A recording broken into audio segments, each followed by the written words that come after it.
Okay. So, one of the things that I like to do when we talk about adulthood, like I said, is I want to try to keep things, we're going to talk about a couple of things from the book, but I like to try to keep things practical. And when we start talking about adulthood, it used to be that we could talk about adulthood just, people that were married were adults. And, of course, 200 years ago, if you were 15, you were an adult, so times have changed a little bit in that way.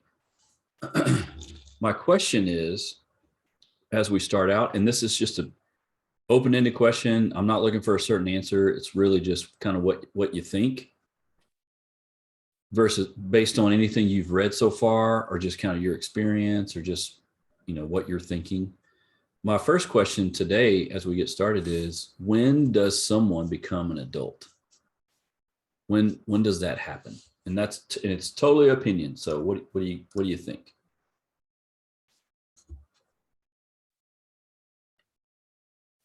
Yeah, just jump in. My belief is you become an adult when your parents stop taking care of you. Okay. Meaning you have your own place, your own bills, taking care of your own responsibilities, whether that be age of 18 or age of 25, 26. Because of course, some kids do go to college and parents are still taking care of them. So they're still in the child space. Okay. So part of what you're saying is financial, I'm assuming when you're saying taken care of, you mean financially. Financially and being responsible for whatever they've done. Because okay, gotcha. All right, good. Anybody else? Yeah, I kind of end up at the same place, self-supportive. It's hard to place an age, just because 22-year-old is not the same as another 22-year-old. So I don't think age works as a definer. Okay. So yeah, I kind of look at self-supportive as when you kind of broach into that. Okay. So again, it's a lot of it's financial. It sounds like. Okay. Anybody else? I think about around 24 to 26 when the frontal cortex finishes developing and that decision maker really solidifies. Okay. So a lot of that's just literally based on the brain development and when that actually happens or when it's complete. Okay, good. So I would say, depending on the decisions that you're making, from personal experience, comparing my mother, me and my daughter, we all kind of became adults at different ages due to experience and due to what was going on during our life. For example, my mom became an adult at 16. She had to work, kind of support the family, kind of fell into that role. Me and myself, I became an adult right after high school. And my daughter, she's 20 years old. Comparing her to me, because she's got so much support from me and dad, she's kind of making some mistakes and not making the same decisions I made, which is fine, but just comparing the development between her and I think she's taking a little bit longer to get to that adult stage. Yeah. Okay. So looking at the different generations, there's a difference even. Right. Okay. Yeah. And you said your daughter was 20. Yeah. Okay. Right. Gotcha. And I think Tom had even mentioned hey, comparing 22-year-olds, like you could compare people at the same age. Mm-hmm. And if they're already kind of supporting themselves and on their own and that kind of thing versus right. Maybe someone that's not, we could that would be a good way to kind of look at it. Okay. Good. Anybody else?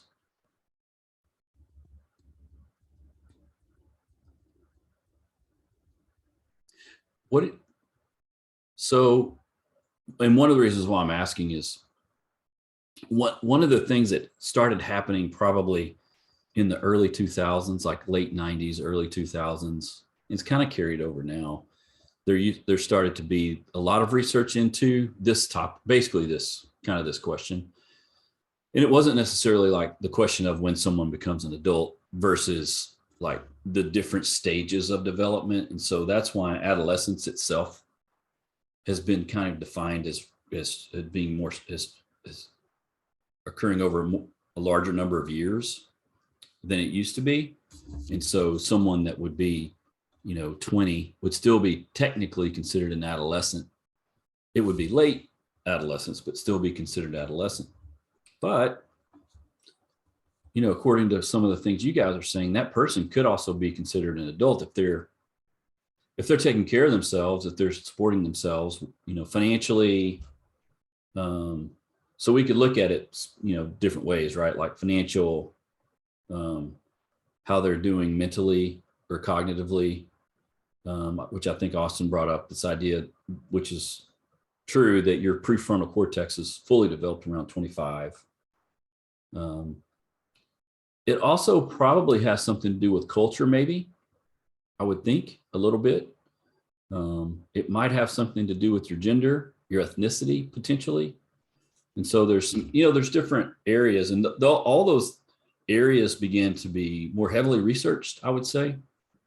My experience with that research at the beginning of that time was more on the, like in the church world, because that's kind of where I was at the time.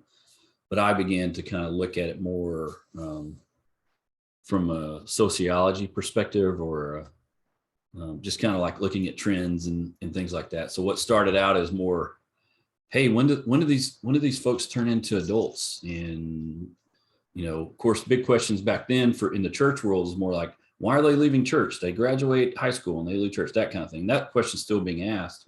That's morphed into now, like if we think about it clinically, like if I fast forward now for me, looking at things clinically, not just kids like leaving church, but leaving like other things too, like having different ideas and going different directions than maybe parents would like potentially, or feel comfortable with maybe.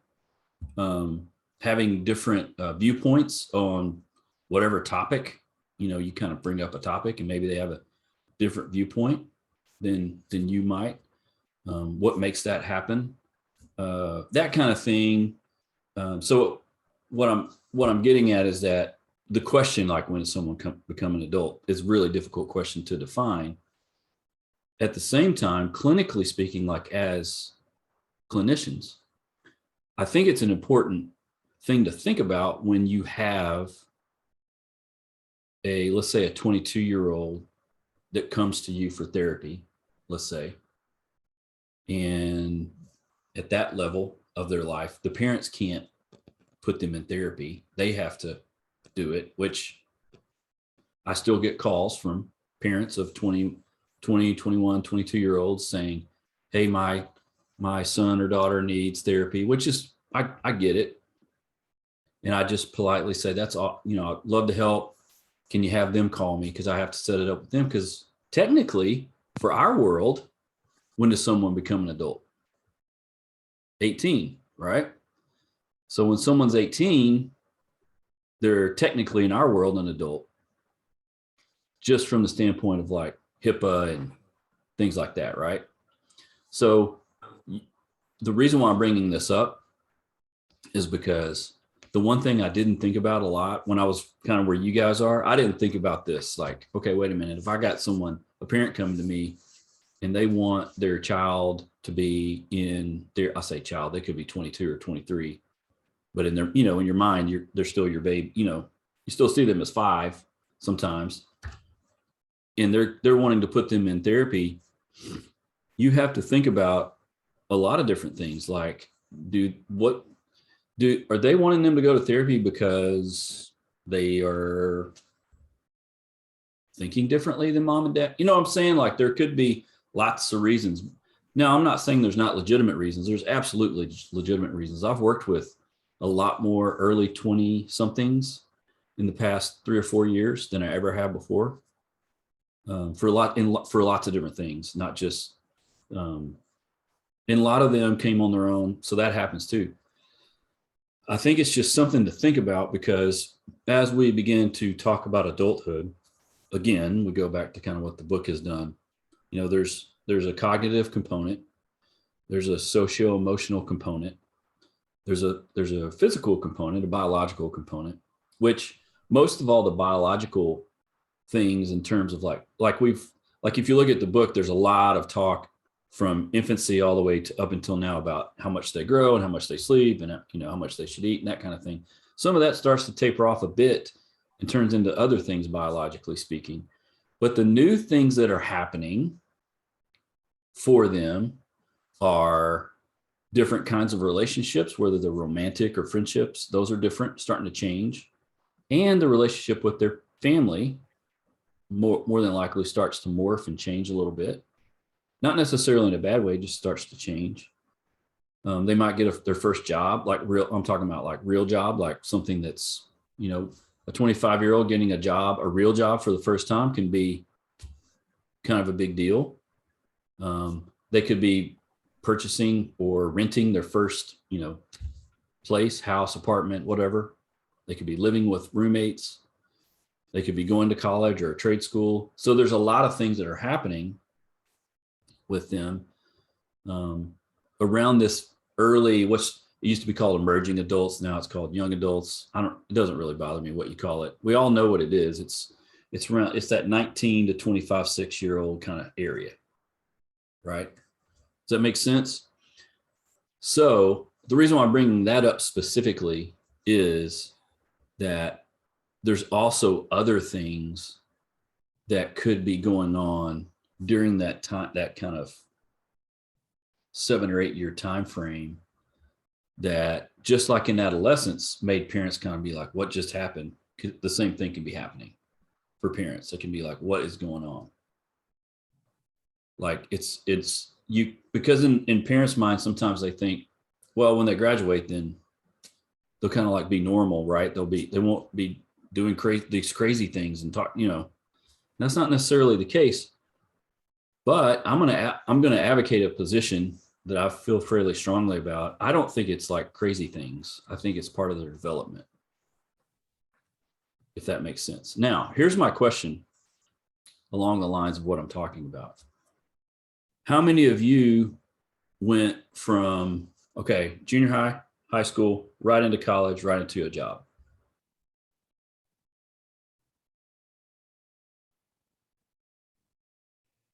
Okay. Did anybody not do that or still hasn't done that? Okay. So those are differences too, right? Does that make sense? How many of you got your first job, like real job, not, part-time kind of high school job, first real job, like right after college, let's say, in that time frame? Okay. What do you mean, like? So I'm talking about like full-time benefits. I'm working 40 hours. This is what I'm doing. I did that before college and then went back to college. I went to college for a little bit, dropped out, got married, had 3 kids, went back to college. Yeah. So mine was very different. Yeah, I graduated high school. Yeah. I graduated high school, became an adult, got married, then went to college. Yep. Elizabeth, you said the same? Yes, I graduated high school. I was working while I was in high school. Graduated high school, went full time with the school district, and was still going to school. Dropped out, had kids, got married, and back to school. Yeah. Now, I could get on a rabbit trail right now, talk about the difference between females, what y'all are talking about. Okay, I had kids and what their life is like versus their male counterparts that have kids, what their life is like is different, mostly. But I'm not going to do that. We're not going to go down that road, but we could. I did similar things to what you guys are saying. I graduated high school, hated high school, went to college. First year was fine. I got engaged, which was totally stupid, at 18. Then luckily she broke up with me, thank goodness. At the time, of course, I didn't feel that way. And then was in college my second year and had like a 1.8 GPA. And I would rather go like play golf or go to the movies and go to class. And so I decided, well, maybe I shouldn't go to college anymore. So I just dropped out for 3 years and worked full time. Now, fast forward, and I just, I got my PhD 4 years ago. So I've done everything like 10 years later, roughly. Married, kids, school, right? It versus I have a lot of friends that went all the way through. Like I have one of my best friends at junior high, high school, college, wanted to be a doctor since he was like 10. He's a doctor. He went right through. Right? Is one of those better than the other?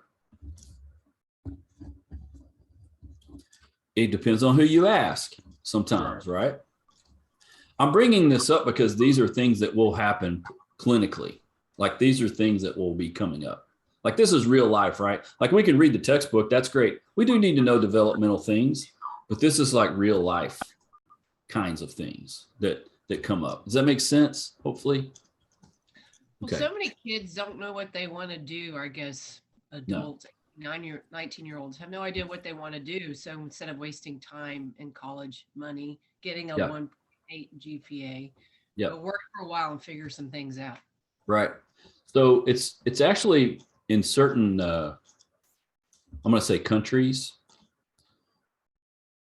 like New Zealand's one of them just sticking out in my mind. Even in Europe, certain parts of Europe, it's actually common to take a break, like a year off, because of what you're saying, Kelly. Just to take a year off and do nothing, and then go back and go to school.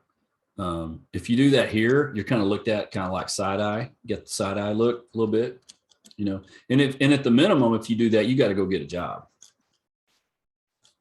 Versus trying to figure out, you know, what you want to do. I was going to say, and even like just looking at different factors, even kind of where you grow up matters. I grew up in Southeast Texas, where probably 70% of adult males in our town worked at the oil refinery.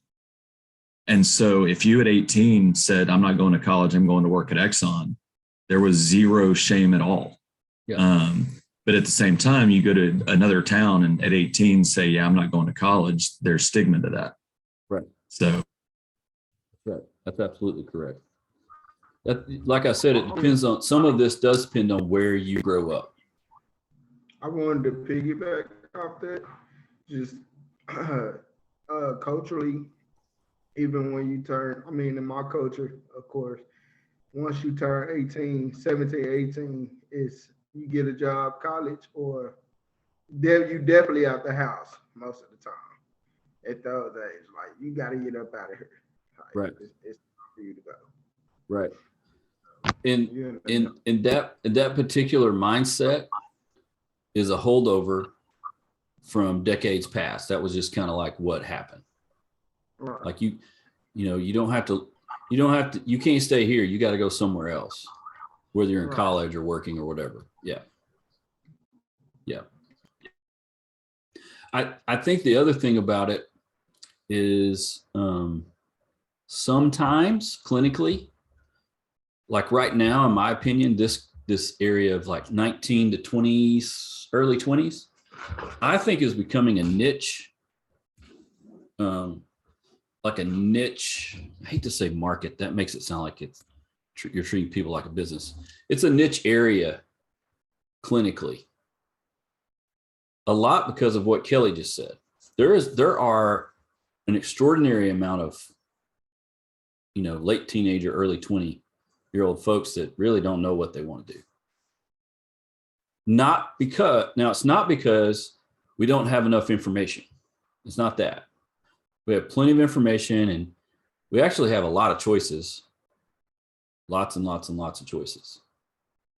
It's actually common to change your major at least 3 times. And right now, career-wise, it's actually common to change your career 3 to 4 times, which hadn't been that many probably ever.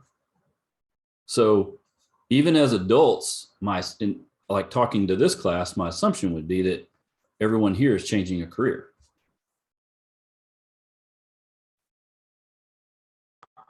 I would say I'm changing the career, but staying within that field at the same time. Like I'm really, criminal justice is under. Of course, I'm planning on professional counseling, but I want to still work with that population, right? Especially kids. Right. The idea behind someone figuring out what they want to do is one of the topics that you'll talk about in like the career theories class, because that's kind of what that's geared towards, is helping people figure out what they want to do career wise, that kind of thing. And there's actually a very good that's a really good area for counselors and therapists to be in, is like the career counseling field. Just because of what I'm saying, there's a lot of young adults that maybe just don't know what they want to do, or maybe they think they do, maybe they change, something happens, or that's a big area, I think. And it's a big niche right now. I think, I would say, clinically speaking, I would say it's really big. So having said all that, and I think I mentioned all the other things that are happening. If we fast forward now a little bit into, okay, if we get into the mid-20s into the early 30s, if we look at that, like break the kind of the early adult, now we're getting to what's called early adulthood in your book. It's kind of what they're talking about. Some big things are happening specifically in terms of like relationships and jobs and things like that. Those are the big ones. So the average age of first marriage right now is around 27 to 28 for guys and 26 to 27 for girls, roughly. And that number has been climbing on a steep climb for a couple of decades. And there's also a higher percentage of people deciding to not get married than ever before as well. And when I work with couples now, I specifically ask, like, if they're married, because I work with some couples that aren't married, but have been together for, X amount of years. If they are married, sometimes I will ask them like, hey, how'd you decide to get married? Because not everyone does. Because I've worked with couples that aren't legally married, but have been together for, 20 years or however long, and they have kids and all those things. That actual group of people is growing. There's more of them now than ever before. The other thing that's happening is there are more dads staying home with kids than ever before. And that percentage has also been growing, not quite as steep as the other two areas, but that percentage has been growing. Now, I don't have any good research on the last couple of years with COVID. My assumption will be some of these numbers will probably be changing because of COVID, because everyone's been, in some cases, everyone's been home, and it depends on the part of the country we're talking about. Some people are still home, that kind of thing.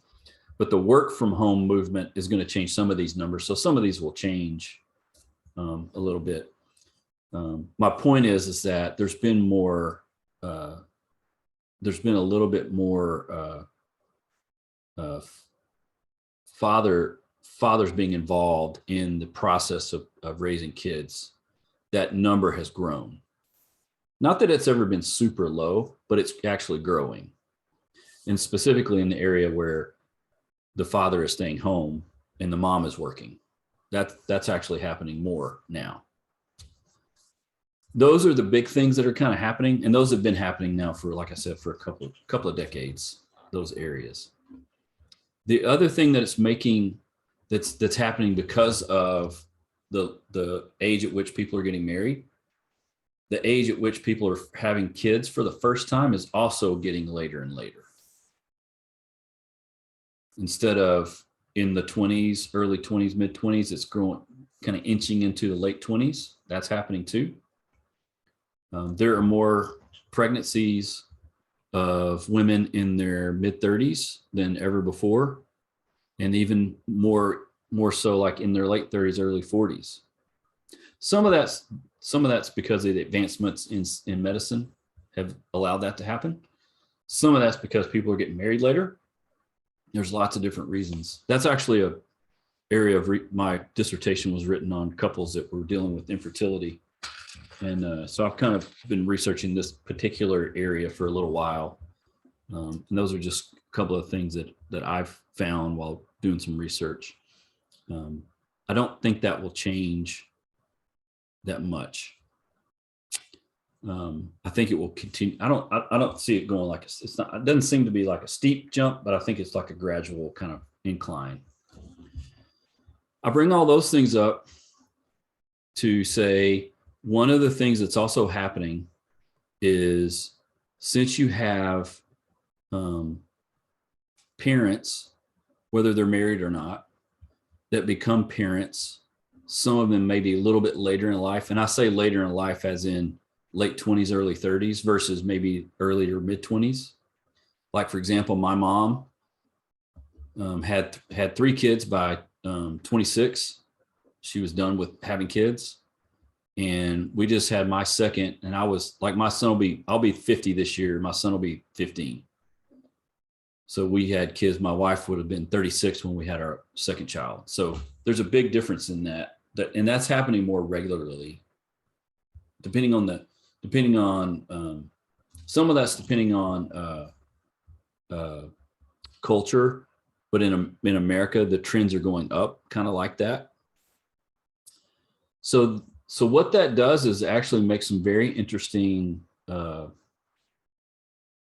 some fairly interesting, I'm going to say, issues that come up with couples. So if you decide to work with couples and you get a couple that say early 30s and they've been married, let's say they've been married 5 or 6 years, but they've just had a baby for the first time. There's some interesting things that I have noticed that have been happening with that particular group. And one of the things is that there seems to be a little, at least from my perspective, there's a little bit more anxiety around being a first-time parent the older they are. Not across the board, but a fairly significant amount of folks. So my question would be, and this is totally what, I'll kind of see what you guys think.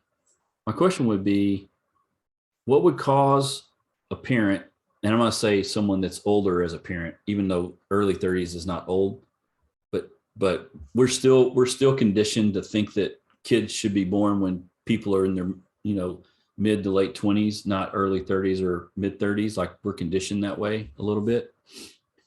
So what do you think some of the anxiety would come from being new parents when you're 32 or 35? What do you think?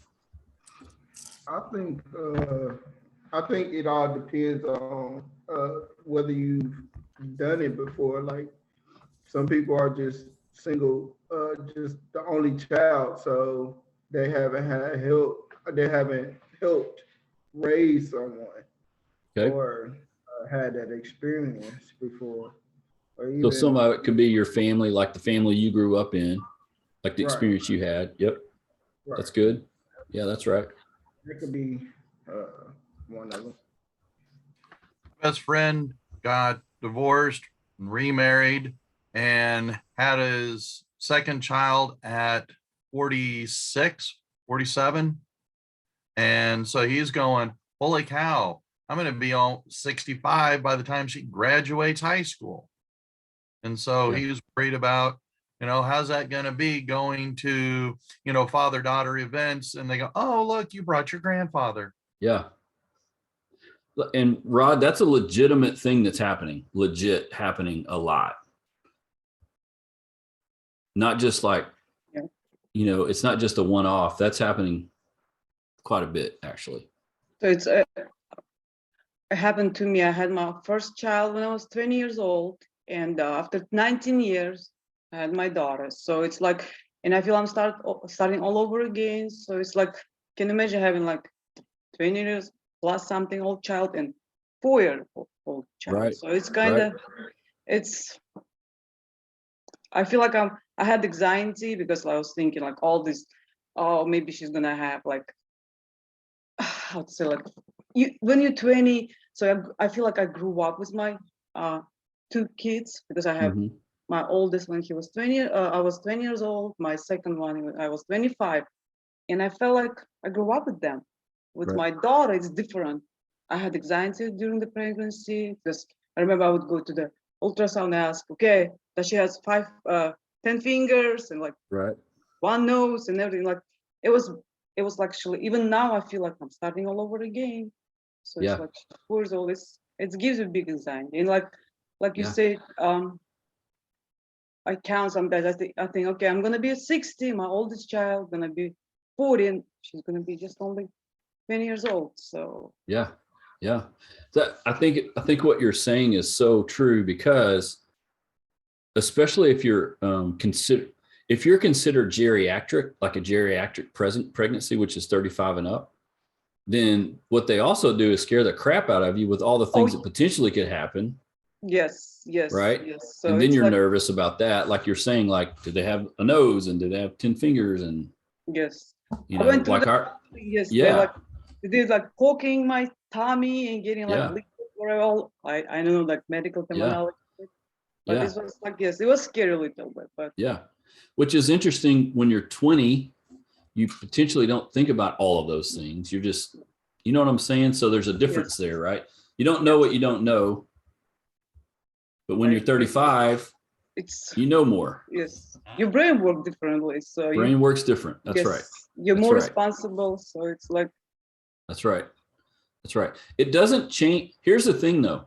It doesn't change developmentally. It doesn't change what's going to happen for the kid, for the child, right? The child's still, whether you're 40 and your child's just born, or you're 20 and they're just born, it doesn't change what's going to happen for them developmentally. But it might change the setting that they're living in, which the environment matters, right? Which has an effect on development, like we've learned. If there's anything you should have learned from reading, the environment matters a lot when we talk about lifespan development. All phases, not just the early phase, right? The environment matters too, which, you know, my wife and I were just talking about this. My son will turn 15. So next year, he'll turn 15 this year. Next year, he'll be 16, wants to drive so bad. And I was like, well, let's paint this picture. So in a year, my daughter could go, hey, Kate, let's go to Dairy Queen. My son could say, okay. And they get in a car by themselves and drive. Right. When I was 16, I didn't think anything of it. I was like, yeah, let's go. But now as a, 40 something year old father, I'm like, well, this could happen. And then this could happen and this guy doesn't pay. What if my son doesn't pay attention, right?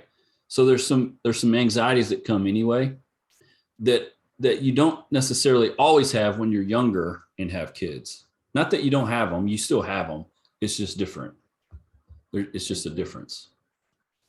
So, any other comments? So what I'm gathering is you say we think things through a little bit more when we get older. We have more experience, so we're wiser. But right. My thing, does that make us overly cautious? Say, I'm not a very anxious person, but my husband is. Yep. And he will go through all these scenarios we have a 19, an 18, and a 15-year-old. So yep. I'm on the tail end, and I'm more relaxed. And not that I don't worry, but worrying's not going to keep something from happening or nope. not happening. Nope. And you got to cut that umbilical cord. You got to let them go. And I think sometimes older parents, and I'm not saying everybody, but if you're too cautious, then that causes like that helicopter parent syndrome, that, you hover a little bit too much and they don't get that independence, and they learn some of that, learn helplessness. I've been teaching for 16 years. So I just I can tell the kids that parents let them figure out things and do things that they can do, and the ones that too much is done for them. Yep. And I'm wondering if that happens because I started having kids at 24. I was done by 29. So I was on that more early end. So Kelly, you bring up an interesting point in that now we're not just talking about the development of the kid, but we're talking about a developmental issue that comes with couples. What if one of them sees this cutting the cord different than the other one? Like, what if one of them gets a little more anxious about something and the other one doesn't get as anxious? Which is literally like every couple I work with, pretty much, for the most part. Right. And so that brings up a whole other kind of discussion right? So clinically speaking, that what you just described, I could bring up 4 or 5 issues that are just like that, right? When it comes to parenting, right? We're, you know, when you're parenting as their toddler, infancy, toddler, elementary, then parenting in when they're in their 20s is different, right? Those aren't the same thing. Well, they shouldn't be the same thing. It should be different.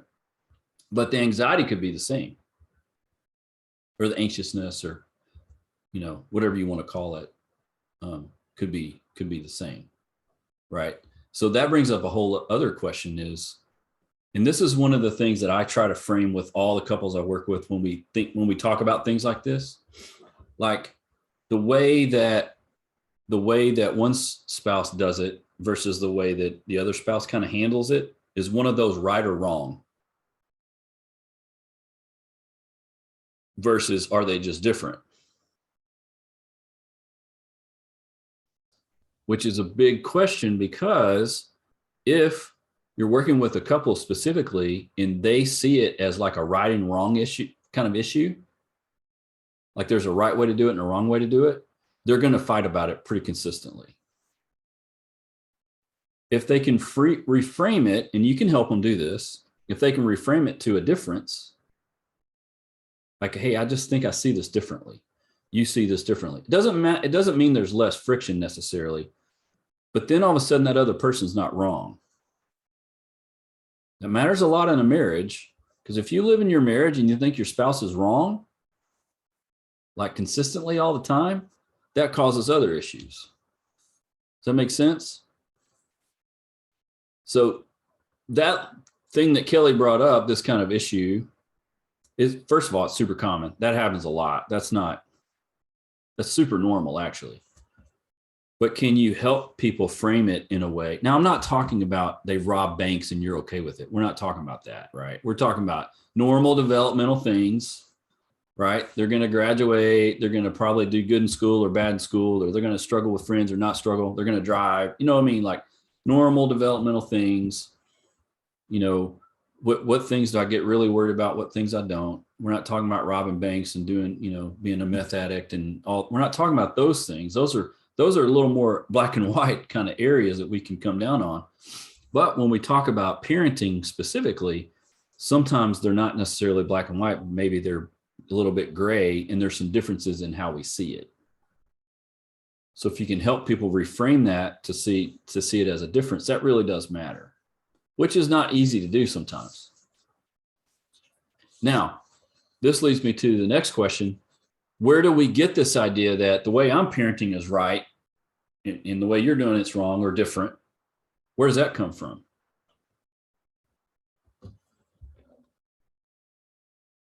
What do you think? Probably how we were brought up. Yeah, it's probably 90% of it. Whether it was you had a great experience or bad experience, it's still around 90% of it. I think just seeing how different people are, like you can tell if a kid's been ruled with an iron fist or been let to do anything they want to and have no consequences about it. Okay. But where do you think that comes from? This idea that we're talking about adults now, right? We're not talking about kids anymore. Like we've transitioned totally into, we're talking about potentially 20, 30, 40-year-old people, right? That would potentially do it differently. I really do believe it comes from our default setting, or what I call a default setting that was mentioned moments ago. It's how we were raised. Maybe we want to try and do things a little differently. But at the end of the day, I think when we're in a kind of a pinch or a panic mode or something like that, you know, I mean, the number of things that come out of my mouth that are exactly what my parents said kind of scares the crap out of me, because I was going, well, I'm not going to be like that. And suddenly here I am just like that. Yeah. In being just like that, do you see that as a negative, Rod? Is that what you're saying? No, because I do understand more about why they did what they did. They were the authoritative type parent rather than the authoritarian, but they were, I don't know, a lot of times I wanted them just do it for me, or just give it to me, or just whatever. And I didn't like that. And so I said, well, when I get to be a parent, I'm going to be totally different. And lo and behold, now I'm a step parent, and I say some of the same things, and it's kind of like, wow, okay, where did that come from? Right. It goes back to how I was raised, because now as an adult, I see the value. Because like Kelly, I've been working with teenagers for almost 20 years, and I see a lot of their behaviors, and it's kind of like, oh, well, look, there's an indulgent parent, because the kid is just like, like the parent.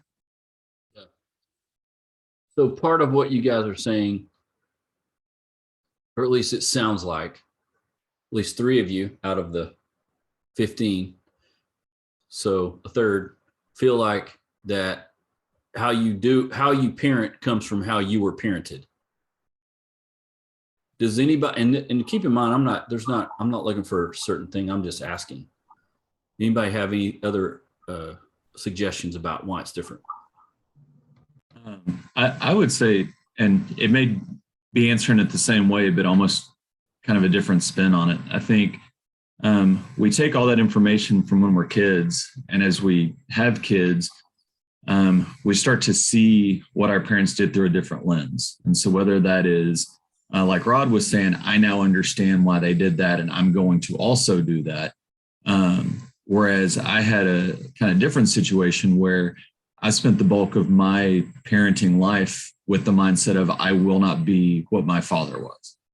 And so in the same way, I'm parenting in response to what I learned, but instead of affirming what I learned, I'm doing the opposite. Because I view my childhood as not the way that I would want my child raised, kind of from a parenting's perspective. You're taking the George Costanza route and doing the exact opposite. Yeah. Okay. Gotcha. Okay. Is anybody else doing that? I'm just curious, doing the opposite of what they were parented. Sorry, Kristen, go ahead. No. I was going to say, I completely agree with what everyone's saying, that I think a lot of it has to do with how you were raised. And I'm like you, Tom, I'm doing the opposite of how I was raised. I completely agree. But I also feel like humans always have an innate need to be right. And so I know from personal experience, when, my husband and I got married at 20 years old, had our first at 21, I wanted to be right. I'm the mom. I know what's right for my son. And I quickly learned that, well, he's the father, and I might not be seeing something that he is seeing. And I had to learn to work together.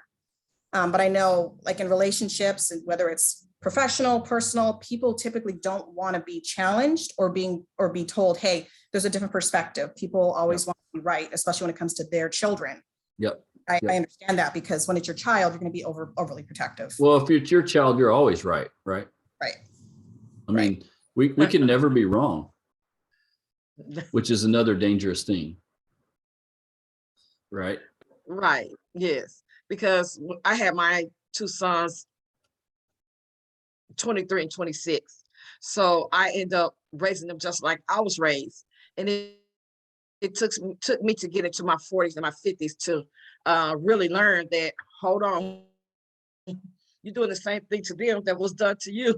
So I had to actually change my way of thinking and parenting, So my relationship is even better with my 2 sons. Yeah. Yeah. I think the big thing about this, again, we're talking about adults. We're talking about mostly 30s and 40s, roughly, late 20s.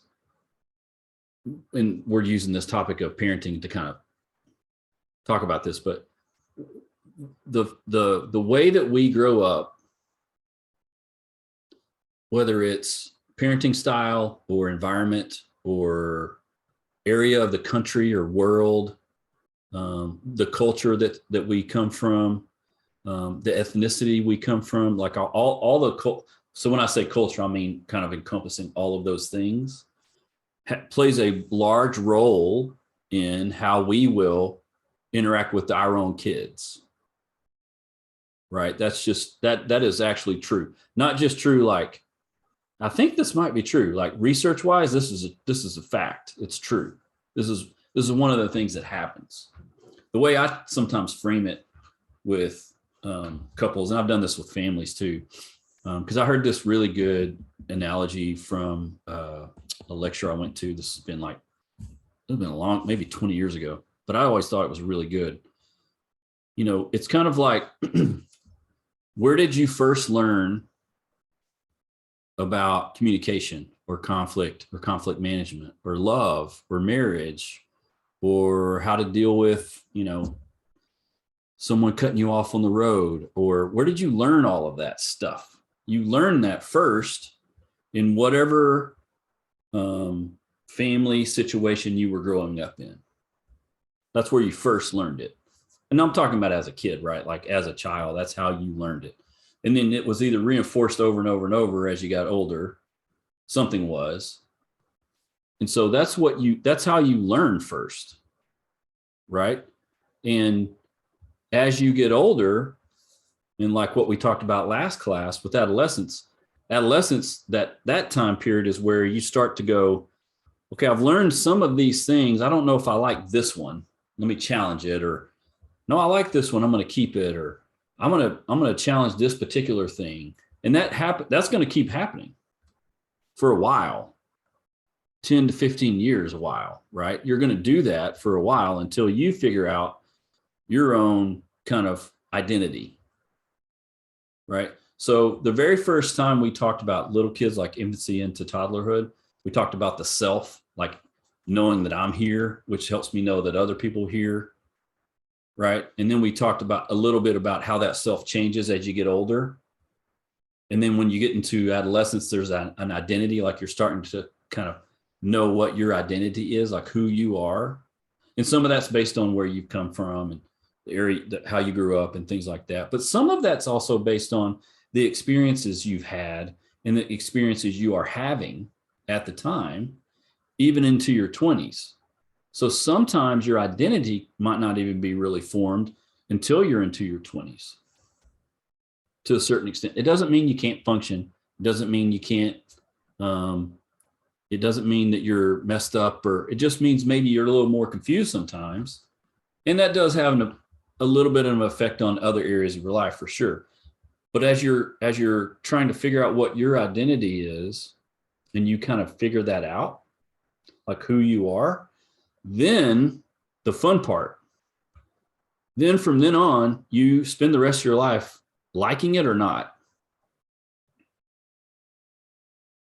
And you can decide to like it or not like it. And make tweaks if you want. You can change things. Like you can change stuff. Like we know from functional MRIs that even people in their 80s can make certain neurological changes, because our brain is basically elastic and can change even into later adulthood. Like we can make decisions to change things if we want. But we spend this time, especially from the late 20s on, probably until our 60s or early 70s, kind of like, do I like this person? I kind of like this person. Sometimes I don't, kind of thing. And it's not like it was when you were a kid. It's different. It's more connected to a couple of things. The first one is it's connected to what I do. Like here's who I am and this is what I do, which you can define do as my job or my marriage or whatever, right? You become different roles. You're working at a job, maybe you're a spouse, maybe you're a parent, but you're still a son or daughter, or, I mean, you still have certain roles, but they're expanded. And now you're saying, well, here's who I am. Do I like myself? Do I like what I am? That kind of starts in adolescence, really hardcore for sure, in terms of like your self-esteem. But as you get older, it doesn't go away. It's not like it just mysteriously vanishes. Does that make sense what I'm saying? The reason why I'm bringing this up is because I think when we work with adults, we're still thinking about this kind of like identity and what we think about ourselves and if we like this or not. And it doesn't mean that we're looking for perfection. We're not trying to perfect anything, but these are things that you can think about developmentally that are kind of important, I think. Here's the last thing I'll say about this particular thing, and then we'll kind of move on. there's a developmental process that we go through individually. Like that's what we've been learning about this whole time, right? As you get married or find a partner, there's another developmental process that starts then too. You start another developmental process. You have an individual process, and then all of a sudden you're joining in with someone that's in their own individual process, right? So then you're either going together or, you know, sometimes one's ahead and someone's behind, but you're doing it together. And then if you have kids, guess what? That's another developmental process. In terms of like marital therapy, we call it the adjustment, like how you adjust to. There's actually assessments you can give couples that will say, hey, here's how they're adjusting to, you know, this new child. And then if you have other children, guess what? You're in, you know, you've got multiple developmental processes going on at the same time. Does this make sense? The only reason why I'm bringing it up is because this is, clinically speaking, things you can think about. As you're sitting with people, you can, even if they're an individual, like if Rod's sitting across from me and Rod's telling me, here's what I'd like to work on, and I'm listening to him, and then I might start asking, well, tell me about, you know, are you married? Do you have kids? And all of a sudden I'm starting to put together like multiple parts of the system, right? There's not just Rod, there's multiple things. Does that make sense? So if you think about it right now, how many parts are part of your system? Like if you look at yourself, right? How many parts are in your system?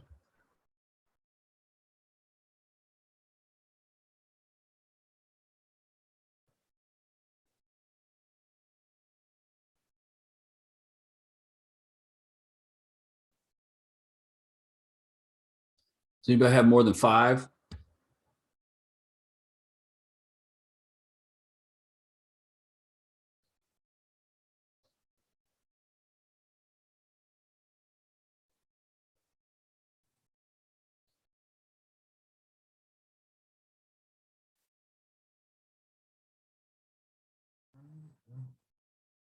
Everybody have at least 4, probably 3. Would your career throw be one in there? Yep. Yeah, I included my job as one of mine. Yep. I may have 6 or 7. All right. So let's, I'm going to test your brain a little bit here. Go back to Brofenbrenner. I don't know, maybe chapter 4. I can't remember. Brofenbrenner's little circles, right? Looks like a target, looks like a dartboard, basically, right? His idea was, you know, we start with us, let's say, and inside of us might be our immediate family. And then we go out, right? Friends, career, what, you know, we can go out like broader society. So if we broaden it out into those other circles, how many other parts do we have? Does that make sense? Like, think about it that way, right? Then we can go, well, how do they interact? Because you might not directly interact with all of them all the time, right? Like some of them you might interact with sometimes, but some of them you might interact with quite a bit. Does that make sense? So of the ones that you interact with, and you can write this down sometimes. If I had what I usually do is have a whiteboard. I don't have my little drawing pad's not working right now, and where I'd be drawing this. What you can do is you can draw it, and I just draw a circle, put me in the middle, or usually me. Like for me, it'd be me, my spouse, and my kids. Like that'd be our middle, and then you draw out like whatever, you know, the next level, and you kind of go out like that. But then you draw lines between like, okay, here's who I interact with directly, you know, even outside my one little circle. I interact with my family, like my brother, sister-in-law, and her kids, and my mom we all live in the same town. We interact all the time. Right. Well, I'm also a professor, so I interact with students, you know, pretty consistently all the time. Even between semesters, I'm usually talking, you know, so, you know what I'm saying? Like you can start to look at that. The reason why I'm bringing this up, how do you think this could be helpful to you as a clinician? If you start thinking about some of these things in this way, what do you think?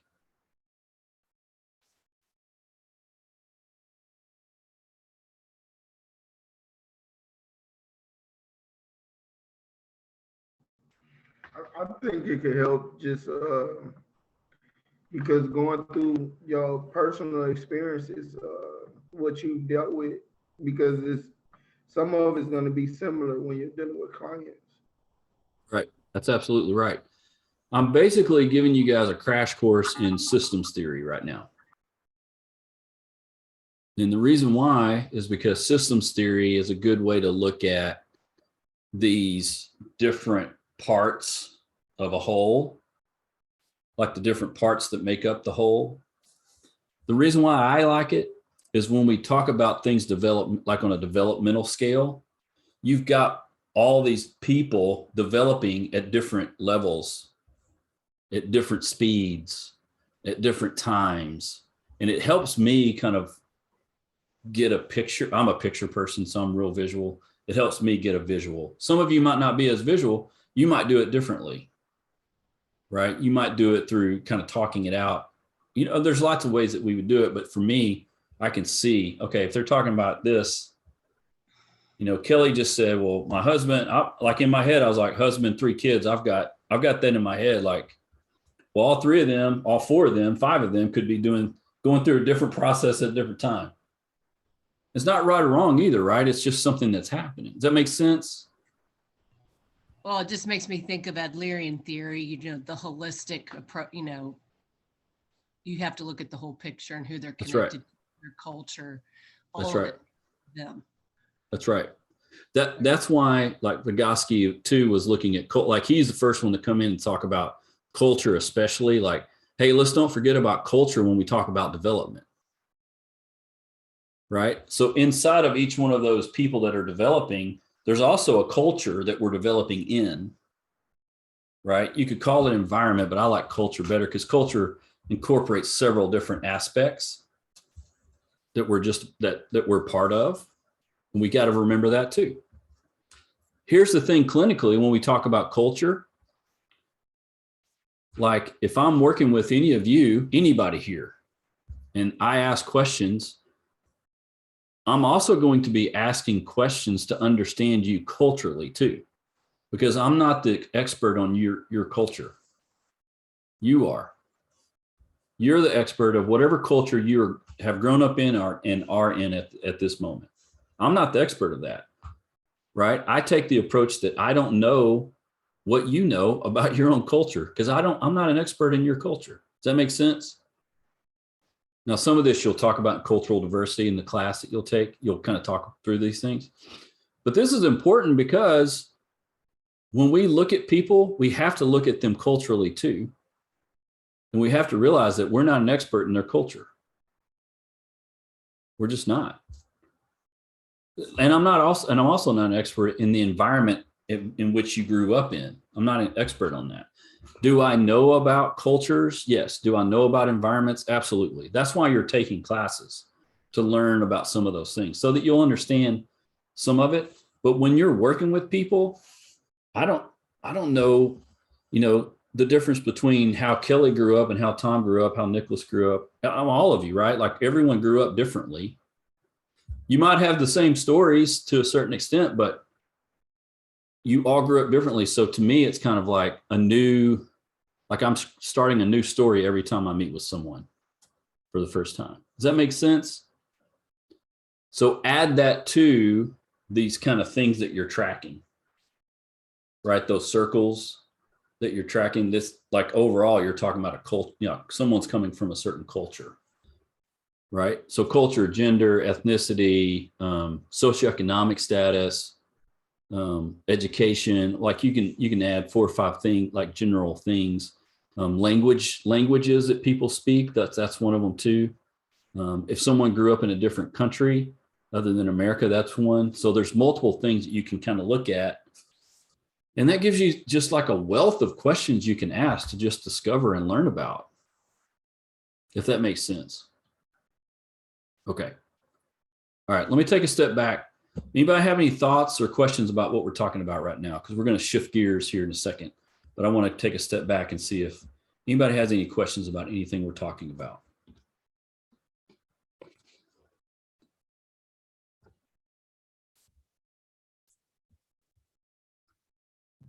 I get real quick, from a clinical perspective, do you ever get people who, because I think we could all kind of agree that we're influenced by our upbringing and things like that. Do you ever get somebody that kind of wants to deny that reality? Like, no, I'm not affected by how I was raised. This has nothing to do with my experiences. This is, my own choice.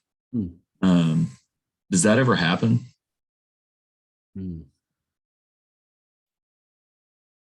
I can't think of any time. Because I know, I definitely had people that have denied the things that have happened to them. Yeah.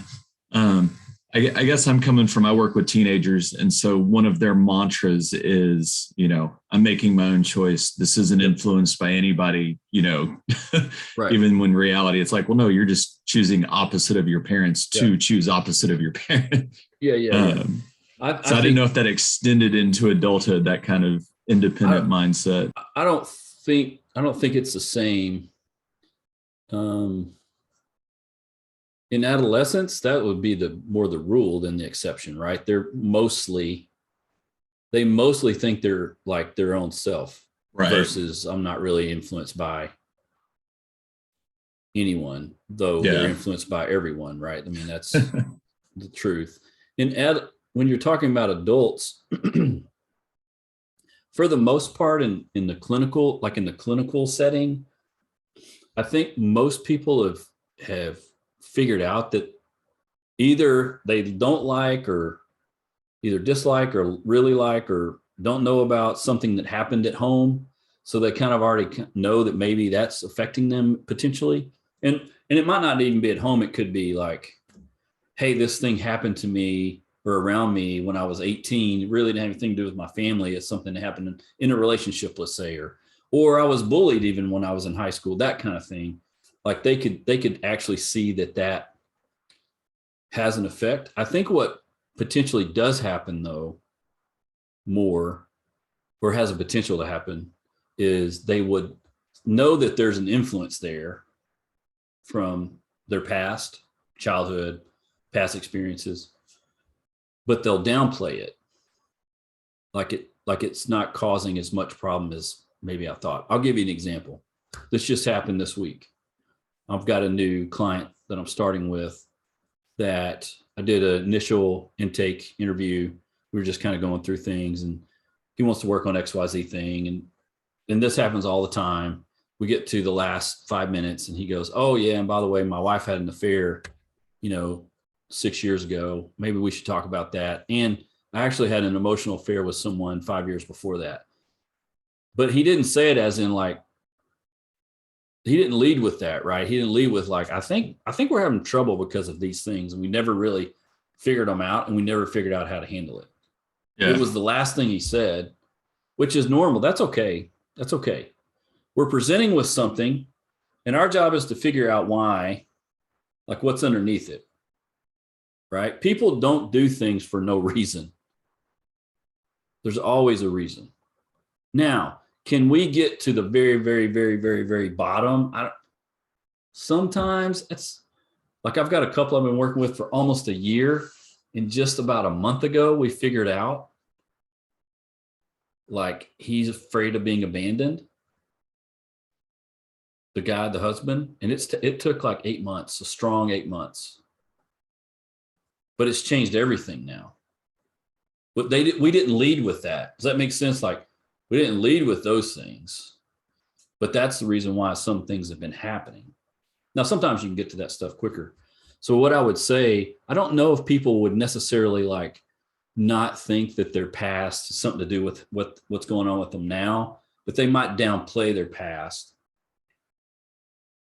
And sometimes they'll upplay their past. Like sometimes they'll act like something that happened with them was maybe more a bigger deal than maybe it really was. That happens too.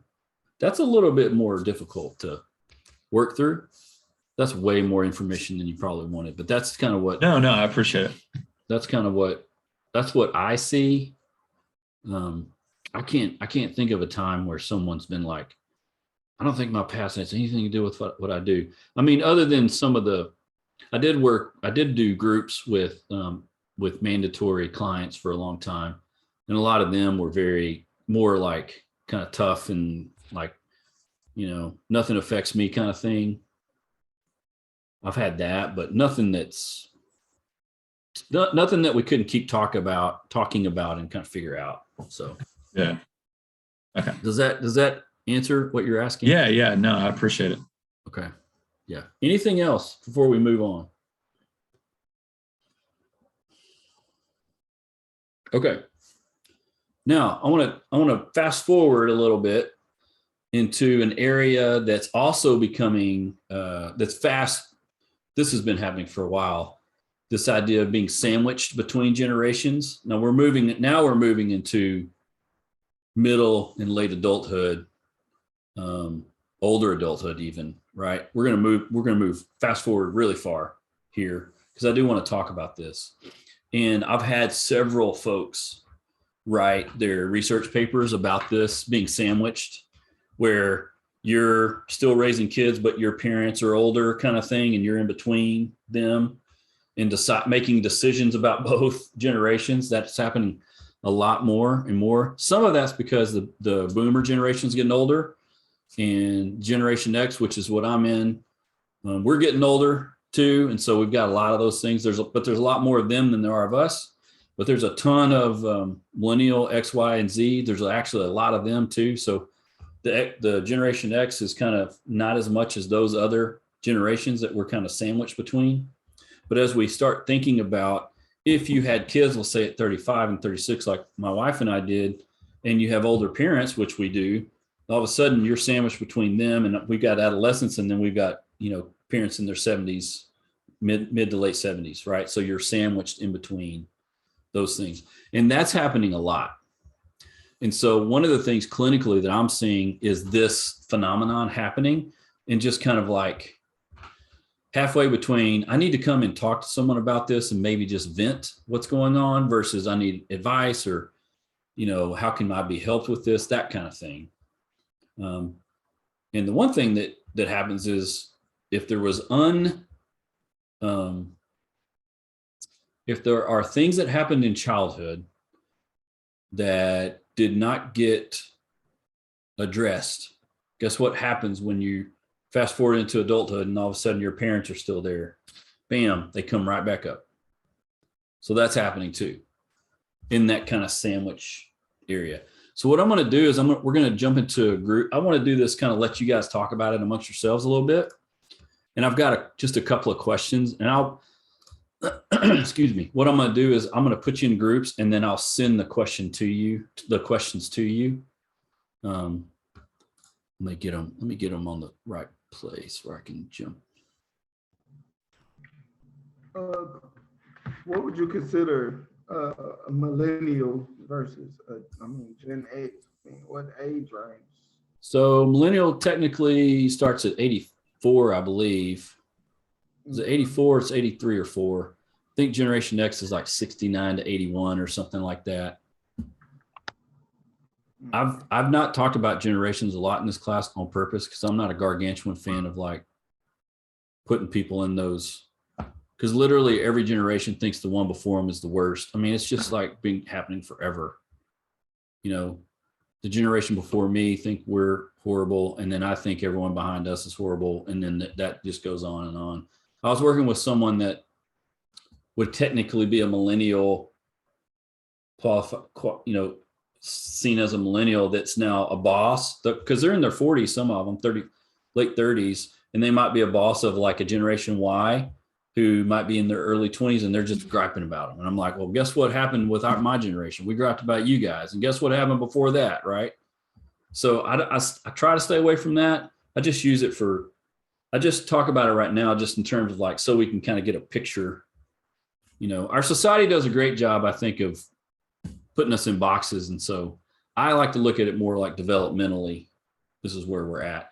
So this developmental stage of like being sandwiched between is a real thing. And clinically speaking, if you work with adults, like if you choose to work with adults, you will have, this will happen. You'll have clients that will be talking about this.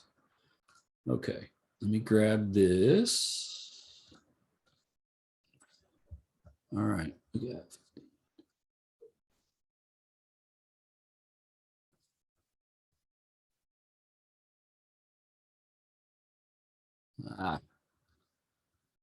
There we go. All right. Everybody have fun.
Hey, did you guys Ah, did you guys get those questions?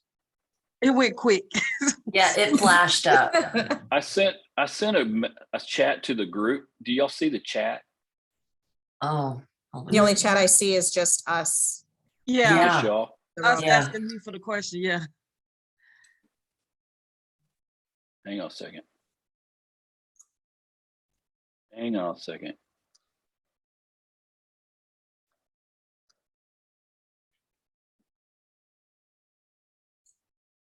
See that? Okay. There we go. Let me send it. I'm gonna send another.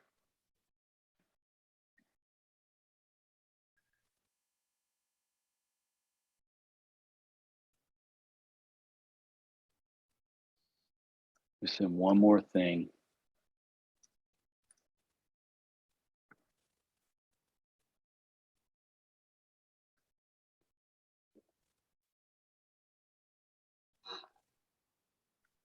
I bet if you put a 9-year-old in this room, they would be able to figure it out.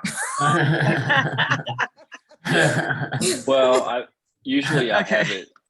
have it already written up, because you can write up the things that you give people in the Ah, breakout rooms. I just didn't. I ran out of time this Okay. week. So okay. I have no Okay. idea, so I'm no, glad you're good.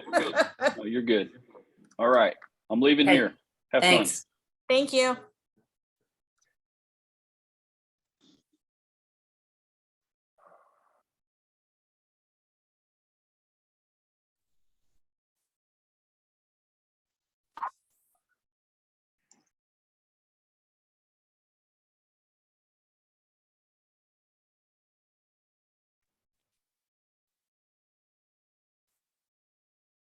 So our internet's really slow. Yesterday we didn't have internet, so it was like breaking up and like sometimes like frozen. So I'm so sorry. It's like It looks like it's working fine now. it's fine now. Okay. Yeah.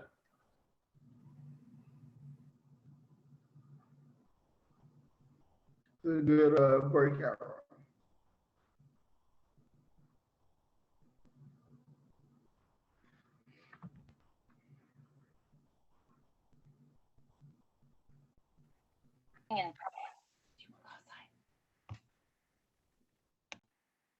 Right.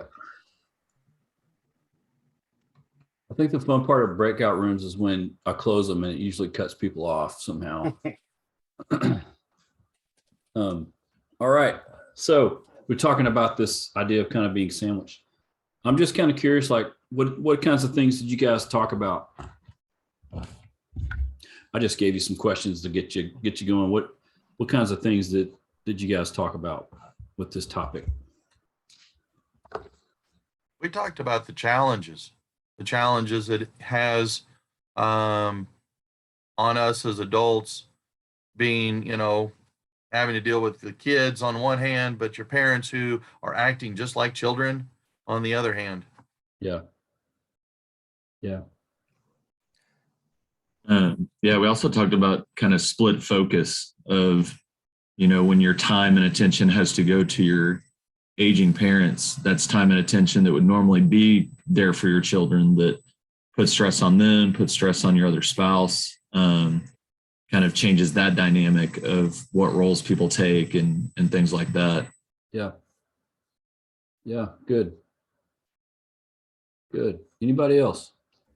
Yeah, John and Nicholas and we talked about how it seems like if you're going to start a family young, it's like a trade-off of energy and wisdom, or maybe quality of parenting. The later you go, the less energy you have, and maybe you interact less with your kids or your own grandkids, but you have less of a temper or more life experiences that make you handle certain things better. So yeah. Age. I as a parent that had kids when they were in their mid 30s, I think if I would have been in my mid 20s, I would have had definitely more energy. For sure, because my kids had tons of energy. Yeah, so. I had I guess kind of a mentor advisor kind of give me that opinion whenever I was young and married and thinking about kids, and because it was him and a person that was similar to his age, where his boys were 7 and 9, and the other one, his friend that was the same age, like his kids were 16 and 18, and the one with the kids that were 16 and 18, I mean, like he's already able to look at retirement and like being done, and whereas the guy that his kids were still 6 and 7 at, or 6 and 9, whatever it was, at 40, he's still got 10, 15 more years that he's still got to put in the workforce, just so that way he can get them through high school and have all the college stuff taken care of. And so his advice to me was, do it while you can, do it as young as you can, go ahead and get out of the way, the energy. And it's all about the trade-off of where do you want your time? Because I've had some friends that are like, no, like we want to take our youth, we want to travel, we want to do this. And I can get that. And I can be behind that. But it's, do you want that time there, or do you want that time later with your kids and or grandkids? Yeah. And so it's, when I've talked to people about it that are trying to make that decision, that's usually the question that I'll give them is like, where do you want your time? Do you want it here, or do you want it later? And so, right. Yeah. No, that's a great, I mean, I like that, because that's a great way to frame the discussion in terms of time and energy and things like that. I think that's great. That's a great way to look at it for sure. Anybody else? I was in a group with 2 other young ladies, and I think it was a great conversation, because we learned that each of us, we have a very colorful background, all 3 of us. And so, we talked about how our kids are viewing our relationship with our parents or parent, whether good or bad. Either you learn from it, but either you follow the same pattern or you change patterns to make it more of a positive, like for example, being physically fit, situations positively. So it was a good conversation. Good. Yeah, there's a reason why I ride 75 minutes on a Peloton. I like to see my grandkids and hang out with them. That'd be good. And my wife and I want to travel. So yeah, good. Anybody else?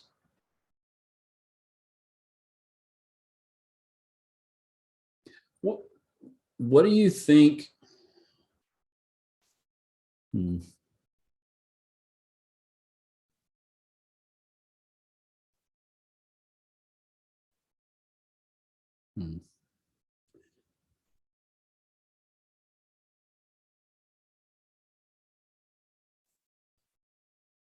What do you think about the relationship between grandparent and grandchild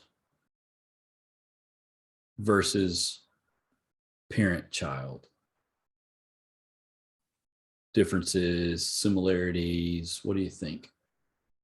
And this could be from your own experience or people you know, or I mean, I'm just kind of curious. John and Austin and we kind of touched on that a bit while we were in the chat room. Like I was explaining to them that like my 13-year-old, she spent a lot of time with her grandparents growing up, and then my 5-year-old, she doesn't spend as much time with them, basically because they're older, don't have that type of energy, right? But just looking at it, when I was growing up with my dad, he treated me totally different than he does his granddaughter. Raise your hand if that's true. Raise your hand if that's true. What you just said. That's a good point. And I mean, also he has a daughter that's my daughter's age, and she's totally raised different than I was. So the relationship is completely different. Yeah, right. In my That's experience. good. Yeah. Well, you would know. Yeah. Anybody else?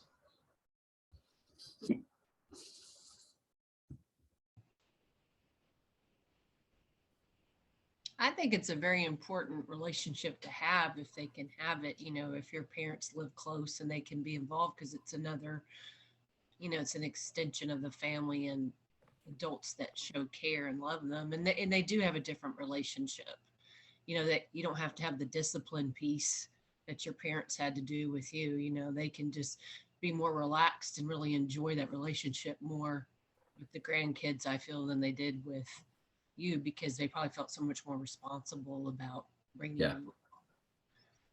Yeah, for sure. Adult relationship that kids need. I spent a lot of time with my grandparents. They were big campers.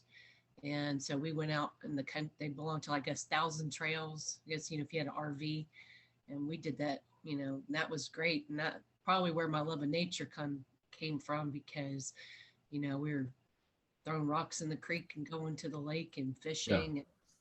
And that was with my grandparents. That was a really important time to me as a kid. Yeah, for sure. What kid wouldn't want to do that? Throwing rocks is like the greatest thing ever. And not getting in trouble, just chunking rocks. That's awesome.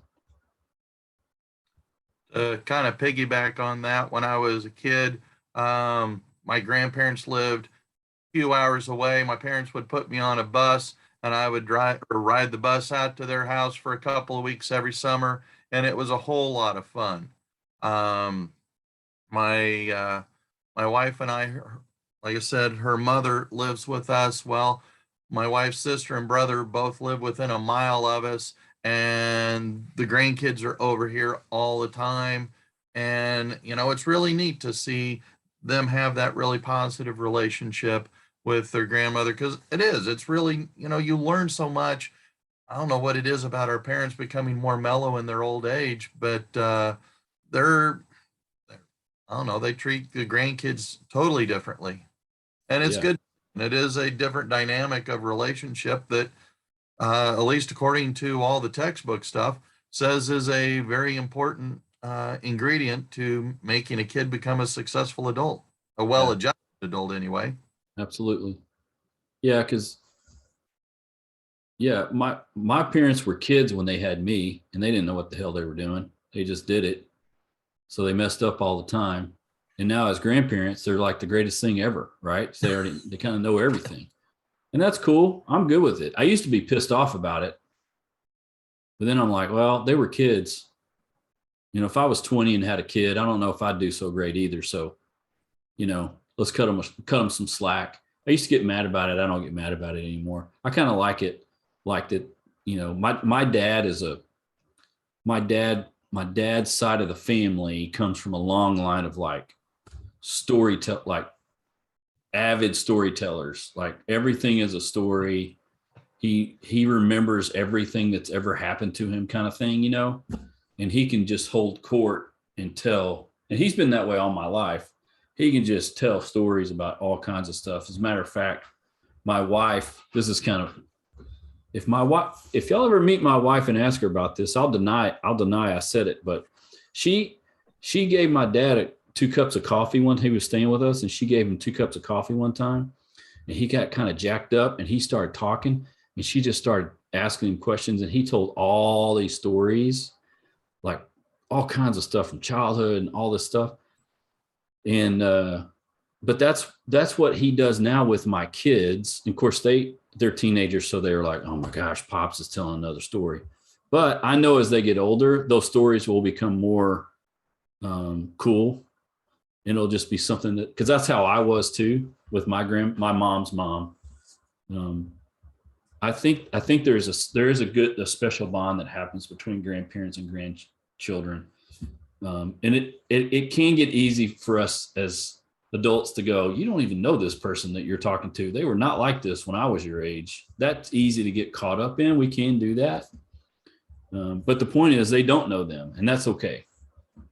So cutting them some slack is not such a bad thing sometimes. But I think the thing that jumps out to me about working with adults where their parents are older and then they have kids too, especially if they have adolescents at home, is that is something that people think about. Like all the issues that they had in childhood can come back up when they're adult. They could be 45 years old or 50 years old, and all these issues can come back up just like it was yesterday for them. And sometimes your job as a clinician is to help them work through it.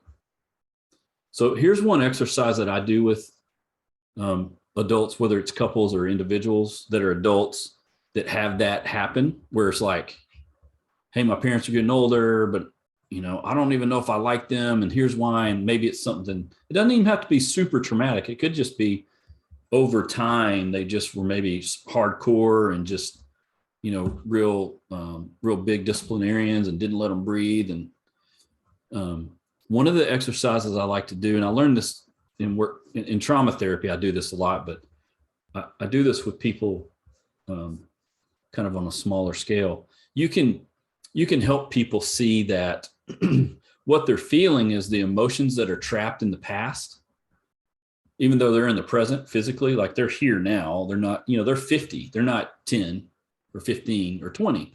They're 50. But emotionally, sometimes those emotions get trapped back at 10 or 15 or whatever age. And so you can do a couple of interesting exercises with them. So there's a couple of questions you can ask, and you can ask things like, hey, tell me the difference between your setting, basically context, setting, life now, and when you were 10 or 15, and whatever. I like to base it on whatever incident they bring up. You can talk about it in that way. Like how would you handle that now versus then? Or what's the difference between you as a 15 or 10-year-old and you as a 50-year-old? And the reason why you ask questions like that is you start them thinking and talking about the fact that they have a lot more control over things that are going on now. And those emotions that they're feeling don't have to be in charge. They don't have to be in control of where they're at. Depending on the situations, obviously, the emotions can be more difficult to work through. If it's something really traumatic, I would take a little more gentle approach. If it's something that is not as traumatic and maybe they're just kind of really stuck on maybe this one thing, it's a little easier to help them. You're basically trying to help someone realize that the context that they live in now is totally different. And you need them to understand that because our emotions themselves don't have a context. Like they don't know what the setting is. They just occur. They just happen. When I'm 4 years old and I was learning to ride my bike and my dad got upset with me because I kept falling down, and he finally just stormed into the house, I felt kind of bad and guilty and shameful and all those things, even though I couldn't put words to it at 4. Well, at 50, I can put words to it and realize that, well, I was a 4-year-old and my dad maybe had a bad day, or maybe maybe something was wrong with him. but there's nothing wrong with me. I didn't do anything wrong, right? So I can bring myself into the present and go, well, now if that happened, I would handle it totally different. Well, why is that? It's the same emotion. If I felt shame now, or if I felt abandoned now, or if I felt hurt, like emotionally hurt now, what's the difference? Well, I would have a lot more options, first of all, and I would handle it differently. I would talk about it, or I would, maybe do something about it. And so having people realize that your context has changed. You can still feel the same emotion, but realize that you're in a different context. And a lot of trauma therapy is doing that now, is helping people realize that they can bring their emotions to match their current context. It just depends on how, some of that just depends on what the trauma is and where they are, and kind of doing it gently and working. In other words, the old way of handling trauma was, let's talk about whatever happened over and over and over. And we realize what that's actually doing is re-traumatizing people. It's not helping people. Now we talk about it, but we talk about it from a present focus on the past. We used to talk about it from a past focus and try to get to the present. Now we stay in the present and we look back at it. It's kind of like flashbacks. If y'all ever watched the show This Is Us, they're like the master of flashbacks. You have to catch yourself realizing when a flashback is happening versus when it's present time. It's very similar in trauma therapy or working with people that have had tough experiences like that. You can look at the flashback and kind of talk about it, but bring the context back into the present, because all you're doing is trying to work through those emotions. And depending on what the emotions are, some people can do it really quickly because there's a lot of resilience that's built up too. So I like to ask questions to adults that are having trouble with some of those unearthed, dormant feelings that they've had probably forever. I think there's 2 times when dormant emotions happen or come to the surface. The first time that I see is when an adult has a child, and something that has laid dormant for years, when they have a child, can all of a sudden come to the forefront. I don't want to be like my dad or my mom, or I don't want to do this, or I don't want to do that, or I don't want them to feel this way or not feel this way, all those things. And the second time is what I'm talking about right now, when you have a relationship with your parents in older adulthood, and especially when they need you more, but you didn't have a great relationship with them before. You just kind of tolerated each other as you've gotten older versus had a really good growth relationship. Those are the 2 times that some of those dormant emotions can really come out. And I'm talking about this from a clinical perspective, because that's something that can happen.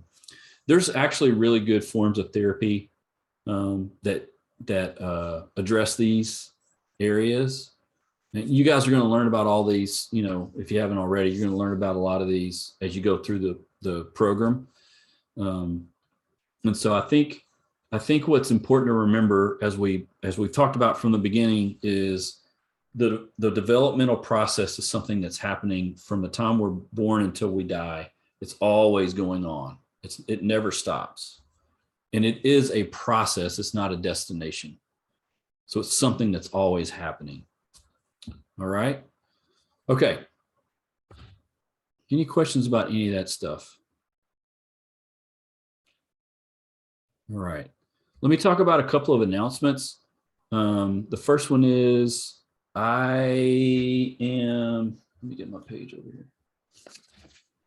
So I'll be working on your third exercise, grading that this weekend, probably into next week. I know that I think I'm missing the grade. I think I've not graded everyone's APA assignment, the second assignment yet. I've been working through those. I'm trying to actually give everyone a lot of specific feedback on them. And everyone's doing, first of all, everyone did much better on the second one than the first one. And that's why I give it to you. But you should have all the grades except for that one. You should have all the grades, and you'll have the third exercise grade. This probably within the week, you'll have that as well. The paper only talk about that because that paper's due on the 12th, which is a week from today. I'm hoping that everyone's at least has an idea what you're going to do. That would be super helpful if you're within a week. Keeping in mind, hang on just 1 second. We'll talk about something specific here.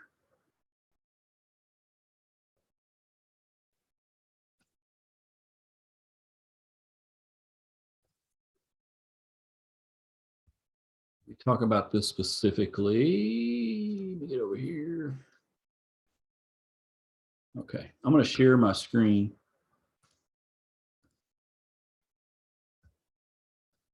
Hopefully everyone can see this.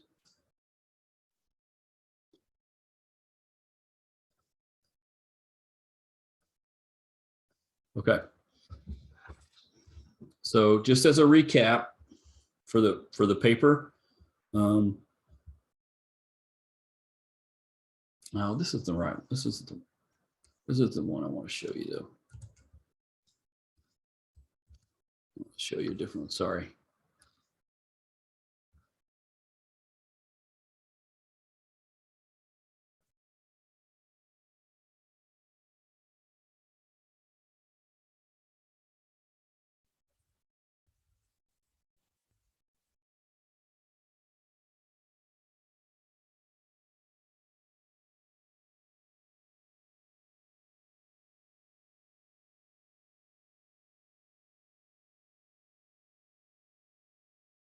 Okay, there we go.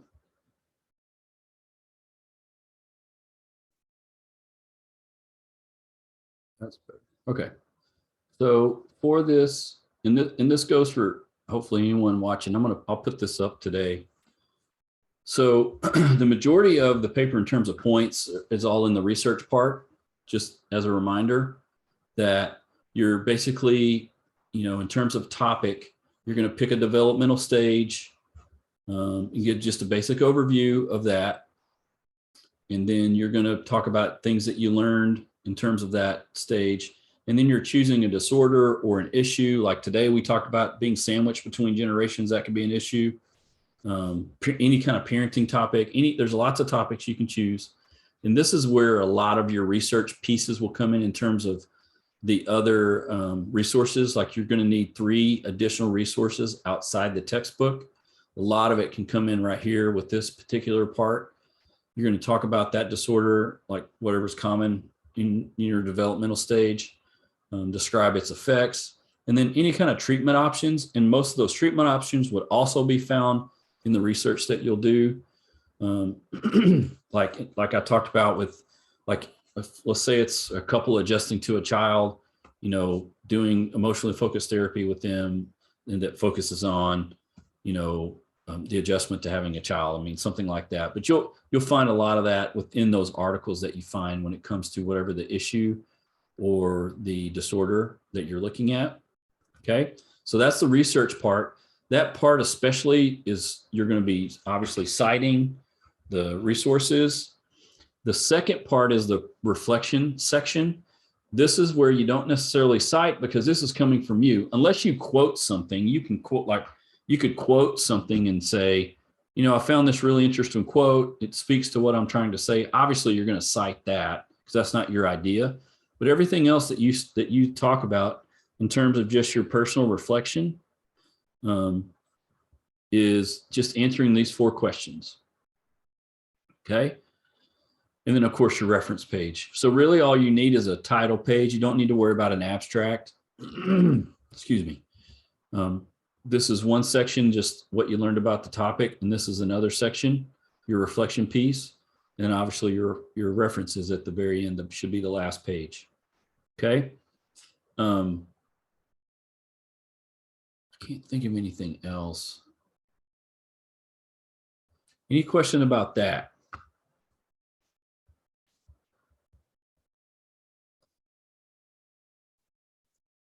Okay. All right.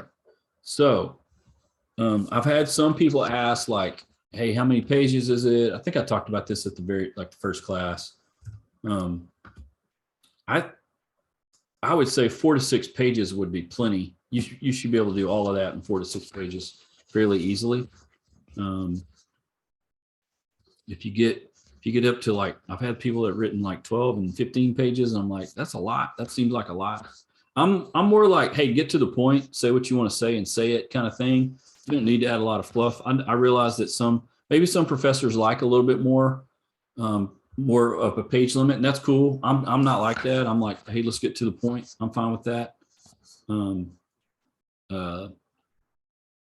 So 4 to 6 pages to me should be fine. And that's written pages. That's not like, that didn't count your title and reference. 4 to 6 pages should be fine. As long as you answer and go through those different areas that I pointed out, you should be fine. Okay.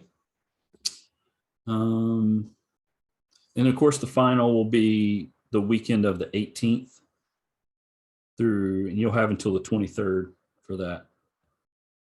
All right. Okay, I think that's it. Any questions? On the semester exam, you put up a forum that would allow us to ask questions. We were talking about this in our breakout group. Are you planning on doing the same thing for the semester final? Yeah, for the final. Yes, sir. Did I not put one up? I don't know. I haven't looked yet. No, I didn't. I'll put one up. Okay. Yeah, well, was that helpful? Hopefully. Well, we were discussing in our little breakout group, one, I forgot that it was there, but we were discussing some of the questions on the review we're having a hard time finding. And so we thought, well, maybe we could utilize that a little bit better. And so. Yeah, and the questions are, especially the application questions, wouldn't be like, written in the book. You're going to have to kind of figure out, right? So I think it is honestly, it is helpful to talk to other people. Like when we were having face-to-face classes, students used to bring their study guides to class, and 10 of them would sit there and kind of go through them all, which I think is great. Now what students have done is actually, I've had several classes do like Zoom meetings like this and go over the study guide, if that's important to you. It's not important to everybody. Some people are fine doing it on their own, but I've had students do that too, and you can do that. That's super easy to do. It kind of like being in a breakout session like you just did, except you would be talking about the study guide. And that study guide's there to help as you're reading. It's kind of what it's there for, because the book is so vast. There's so much information in there. And so I don't know if this happened to this particular study guide, but I think last semester there were some questions that had either questions and not answers, or answers and not questions. And so if that happens on the study guide, you can just, don't worry about that. Won't be on the exam. You can just skip that if that happens. But yeah, some of the material in the study guide is kind of difficult. It is hard. But if you do it, if you work through it, I can always tell people that have worked through the study guide, you do really well in the exam. So, all right. Any questions about anything?